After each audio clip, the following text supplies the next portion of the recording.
साथियों नमस्कार, मैं सुरेंद्र वर्मा सुंदर अपने चैनल छटपटाहट से आपका हार्दिक अभिनंदन और स्वागत करता हूं। साथियों आज मैं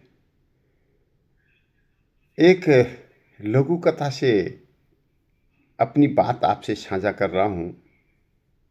बात यह है कि जब एक छोटा सा प्राणी अपना स्वभाव छोड़ने को तैयार नहीं है तो हम तो इंसान जो है वो दुनिया का सर्वश्रेष्ठ प्राणी जिसे माना जाता है, सर्वोत्तम प्राणी जिसे माना है जाता है, वो अपना स्वभाव क्यों छोड़े। तो साथियों इस जो लघु कथा को एक बिच्छू और साधु या कहीं कहीं पर एक संत और बिच्छू की कथा से जोड़ा जाता है। कथा कुछ इस प्रकार है साथियों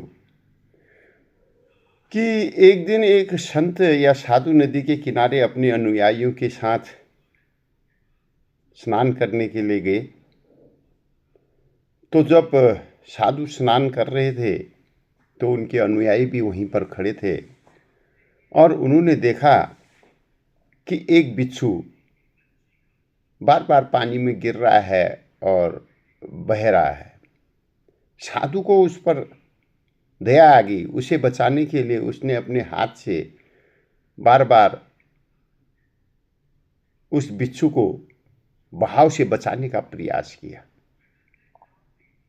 और बचाने के प्रयास में जैसा कि बिच्छू का स्वभाव होता है, उसने कई बार साधु को डंक मार दिया। लेकिन संत ने अपना प्रयास छोड़ा नहीं। वो डंक मारता गया और वो उसे बचाने का प्रयास, नदी की जलधारा से बचाने का प्रयास करते रहे।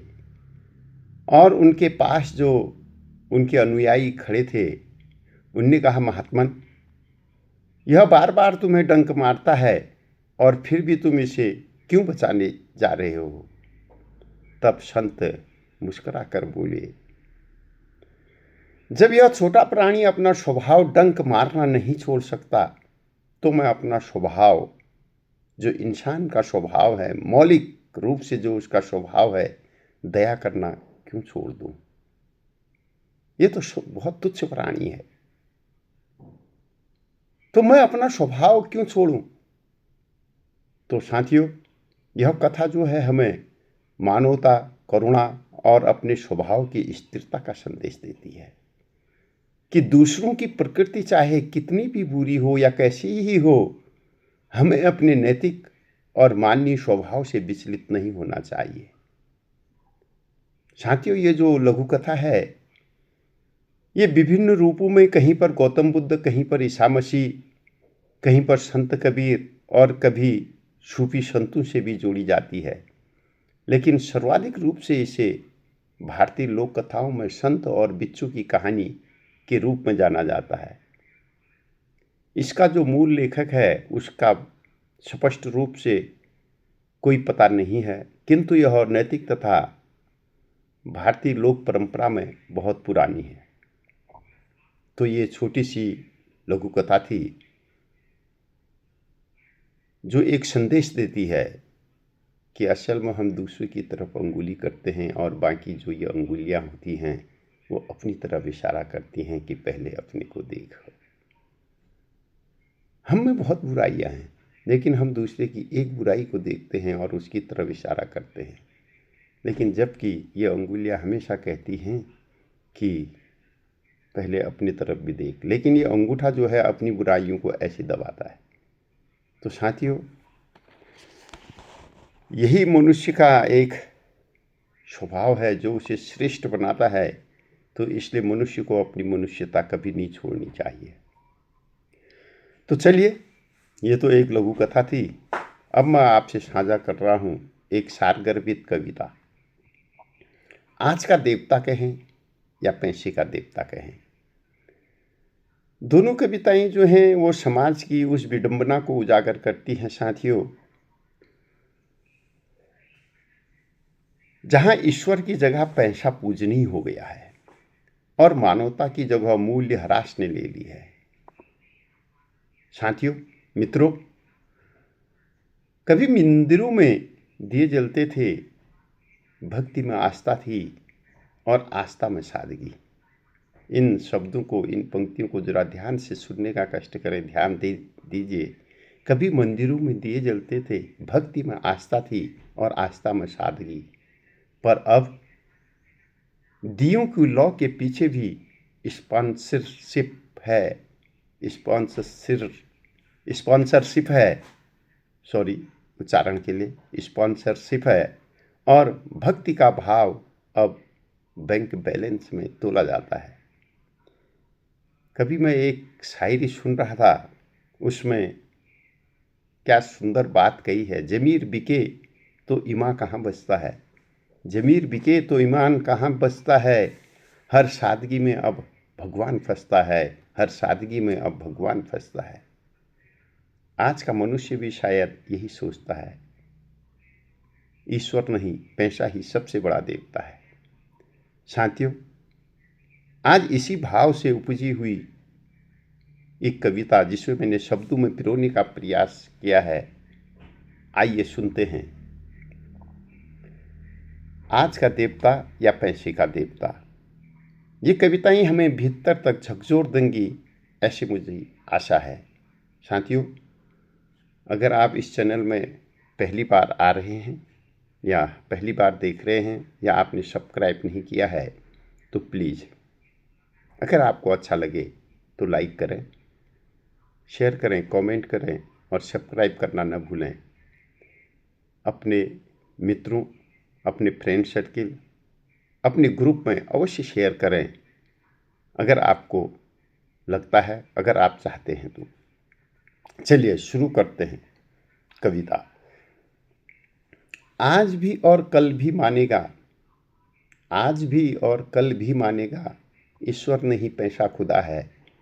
आज भी और कल भी मानेगा, ईश्वर नहीं पैसा खुदा है। नोटों की महफिल सजी है जहाँ, नोटों की महफिल सजी है जहाँ, वहाँ इबादत का शिला ही बड़ा है, वहाँ इबादत का शिला ही बड़ा है।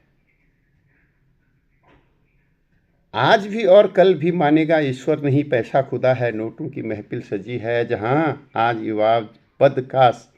इबादत का शिला ही बड़ा है। रिश्ते अब नाम के बचे हैं, रिश्ते अब नाम के बचे हैं, अब खून की बोली में बिकता है। रिश्ते अब नाम के बचे हैं, अब खून भी बोली में बिकता है। भाई बहन की राखी भी अब बैंक बैलेंस में टिकता है, अब बैंक बैलेंस में टिकता है।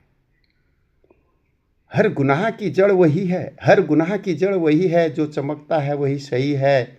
चाहे लाशों से रास्ता बनाओ या ज़मीर की चिता सजाओ, हर गुनाह की जड़ यही है, जो चमकता है वही सही है। चाहे लाशों का रास्ता बनाओ या ज़मीर की चिता सजाओ, या ज़मीर की चिता सजाओ। हत्या, बलात्कार और धोखा, सबके पीछे बस एक ही चेहरा। हत्या, बलात्कार और धोखा, सबके पीछे एक ही चेहरा। मुस्कुराता हुआ नोटों का बंडल, जिसने इंसान को जानवर कर दिया है, जिसने इंसान को जानवर कर दिया है, जिसने इंसान को जानवर कर दिया है। फिर से दोहराने का मन कर रहा है इन लाइनों को। हत्या, बलात्कार और धोखा, सबके पीछे बस एक ही चेहरा। मुस्कुराता हुआ नोटों का बंडल, जिसने इंसान को जानवर कर दिया है, जिसने इंसान को जानवर कर दिया है। अब भी समय है, अब भी समय है, रुक जा जरा, अब भी समय है, रुक जा जरा, इस रफ्तार का अंजाम देख। अब भी समय है, रुक जा जरा, इस रफ्तार का अंजाम देख, वरना एक दिन नोटों की गद्दी से, एक दिन नोटों की गद्दी पे तेरी रूह भी तिलमिलाएगी, तेरी रूह भी तिलमिलाएगी, तेरी रूह भी तिलमिलाएगी। साथियों, कितनी सटीक बात है। जहाँ भावनाएं बिक रही हैं, वहाँ रिश्ते भी अब लेन देन का सौदा बन गए हैं। और यही सोच को आगे बढ़ाती हुई, जब पैसे का देवता जन्म लेता है, तो देवताएं या देवता जो मंदिरों में नहीं बल्कि नोटों की अलमारी में विराजमान है, नोटों की अलमारी में विराजमान है। आज का ईश्वर पैसा है, हर सिर उस दर पर झुका है। न मंदिर न मस्जिद सच्चे रहे, अब तो नोटों में भगवान बसा है, अब तो नोटों में भगवान बसा है। आज का ईश्वर पैसा है, हर सिर पर हर सिर उस दर पे झुका है, न मंदिर न मस्जिद सच्चे रहे, अब तो नोटों में भगवान बसा है, अब तो नोटों में भी भगवान बसा है। रिश्ते अब तोतले हैं भावों से नहीं, रिश्ते अब तोलते हैं भावों से नहीं, बल्कि बैंक बैलेंस की औकात से। माँ की ममता भाई की बाहें सब बिकती हैं बाजार की बात से, सब बिकती हैं बाजार की बात से। अब रिश्ते तोलते हैं भावों से नहीं, बल्कि बैंक बैलेंस की औकात से। माँ की ममता भाई की बाहें सब बिकती हैं बाजार की बातों से, सब बिकती हैं बाजारों की बातों से। भ्रष्टाचार, हत्या, बलात्कार, इस पाप की जड़ यही मुद्रा है। भ्रष्टाचार, हत्या, बलात्कार, हर पाप की जड़ यही मुद्रा है। खून से लथपथ सौदे होते, इंसानियत अब शर्मिंदा है, इंसानियत अब शर्मिंदा है। भ्रष्टाचार, हत्या, बलात्कार, हर पाप की जड़ यही मुद्रा है। खून से लथपथ सौदे होते, इंसानियत अब शर्मिंदा है, इंसानियत अब शर्मिंदा है। सपनों को गिरवी रखकर लोग, सपनों को गिरवी रखकर लोग इमारत खड़ी कर रहे हैं, पर नींव में चिताएं जलती हैं जिनके रिश्ते संस्कार मर रहे हैं, जिनमें रिश्ते संस्कार मर रहे हैं। सपनों को गिरवी रखकर लोग इमारत खड़ी कर रहे हैं, पर नींव में चिताएं जलती हैं, पर नींव में चिताएं जलती हैं जिनमें रिश्ते संस्कार मर रहे हैं, जिनमें रिश्ते और संस्कार मर रहे हैं। यदि अब भी न चेत सके हम, यदि अब भी न चेत सके हम, तो किस भविष्य की कल्पना करें। अब भी न चेत सके हम तो किस भविष्य की कल्पना करें, जहाँ आत्मा की आवाज़ हो मौन, जहाँ आत्मा की आवाज़ हो मौन, और केवल धन ही निर्णय करे, और धन ही निर्णय करे। साथियों,